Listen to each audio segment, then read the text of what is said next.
And Uncle Pete was always there for me. You don't know how many times he bailed me out of trouble. He knew all the police. He knew everybody. And Uncle Pete would come and get me out of trouble, and I thought that I was unique in that. But come to talk to Lou Brown, a great basketball player from Jersey City who got involved in the fixes. Years later, he said, you know, everybody remembers my picture in the paper with D.A. Hogan, and I didn't want to see anybody from Jersey City except your Uncle Pete. And he came over to New York and bailed me out when I was in that situation. And the guys who bought Donovan's, they told me that Uncle Pete loaned them money to get started in Donovan's. Come on, man. So anyway, Uncle Pete was always there for me with his connections and everything. He was one of the great characters of Jersey City. He was well known in Jersey City. He was very unique. You had one of the most unique things about his bar was the picture on the wall.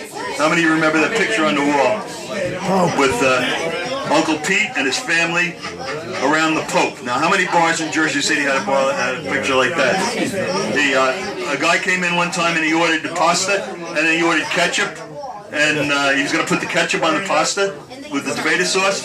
Uncle Pete told Artie to give the guys money back and kick them out. He was a very unique character and very well known. And then a story about the time with the Pope picture.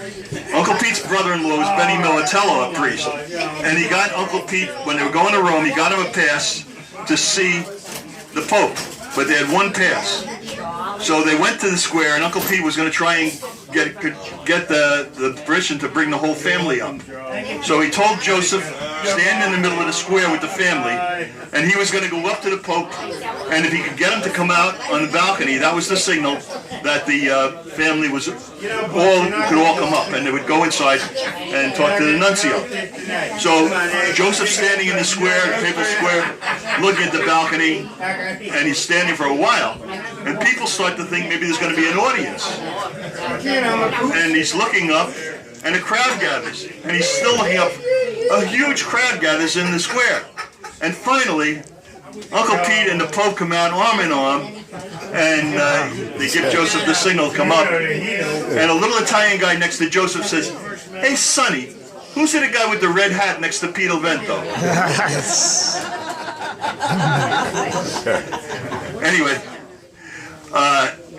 we took Uncle Pete to see Uncle Floyd the first time when he was at a comedy club in Bayonne, and I took a picture of them together, and they loved his ethnic humor, the Italian shtick and everything. And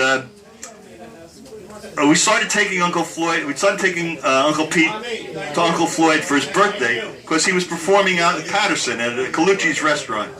And we would call up, and first time I called, Joe Colucci said, I said, could I bring a cake? I got a cake at Montleone's. Can I bring a cake? He said, yeah, bring it in the back door so your uncle won't see it, and we'll set you up. So we go to Colucci's, Uncle Floyd's performing in the front, we bring the cake in the back, and when it comes time, we at a head table, when it comes time for the happy birthday, I see Joe come out, he lights the cake behind him, he whispers to Floyd, kill some time, and then sing happy birthday to Pete. So Floyd says, everybody sing, and Uncle Pete looks around, he sees the cake, Montleone's, he recognizes everything, a big smile comes on his face, and everybody sings, even the people in the restaurant, and we gave them all a piece of cake. And then Uncle Floyd looks over, he says, and he didn't know who we were, he just knew his guy's name was Pete. He says, that's one of them Italian cakes, where'd you get it, Grand Street in New York? I said, no, we got it in Jersey City. He said, where, downtown? I said, no, Montleone's. I said, you know, it's next to Casa Dante.